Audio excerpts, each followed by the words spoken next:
Aujourd'hui, on va faire la course à pied. Donc, on va se préparer avec une préparation spécifique pour la course.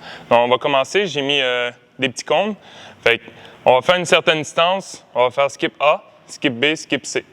On va commencer avec skip A. Donc, c'est des genoux hauts. On va aller faire le plus de pas possible. Donc, une activation très dynamique. Et on revient en joguant. Normalement, on va faire ça 2 fois. Donc, deuxième mouvement, ce qu'on va faire, c'est skip B, qui est des talons-fesses. Donc, on va se placer ici. Et c'est parti.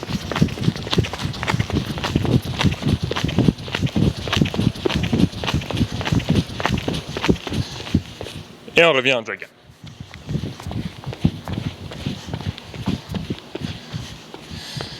Maintenant, le mouvement tricky, c'est le skip C. Fait que c'est comme la griffée qu'on va aller faire quand on fait des sprints. On va se placer.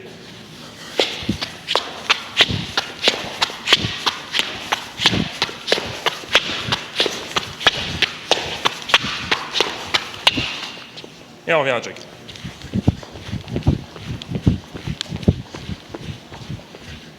On doit être prêt. Donc, pour améliorer la course à pied, il faut aussi avoir une bonne mobilité et un bon recrutement musculaire au niveau de la cheville. On va commencer avec une bonne mobilité pour voir qu'est-ce qu'on peut faire pour avoir un bon pas. Donc, on va commencer ici.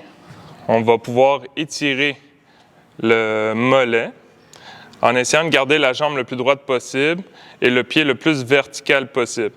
Si on s'approche le plus possible du poteau ou du mur, on va pouvoir le sentir beaucoup plus. On peut également placer le pied plus vertical. On va rester comme ça 1 à 2 minutes par côté. 2 à 3 répétitions de suite. Ensuite, ce qu'on veut faire, c'est un test qui peut aller démontrer si la cheville est assez flexible en pliant vers l'avant. Donc ça, si on est capable de toucher, on va juste reculer un peu le pied et pouvoir essayer de garder le talon au sol. On va essayer de garder ça pendant 1 minute. Et on relâche. Maintenant, en termes d'activation, c'est la proprioception, comment le pied va s'activer dans des terrains qui ne sont pas droits. Donc, en course à trail, en montagne, course à pied, ça peut être aussi dans les rues. Bon, éviter de se blesser si on tombe sur un terrain qui est plus en pente ou dans un trou. Donc, on va utiliser un bossu. On va essayer de y aller nu-pied pour avoir plus de sensation.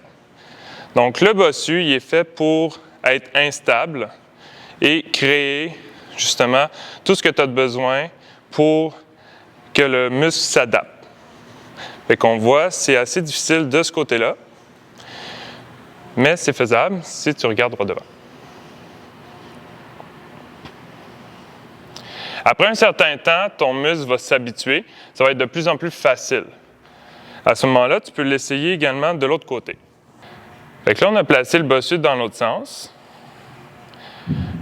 Fait qu'on peut essayer par la suite de fermer les yeux. Et là, on tombe.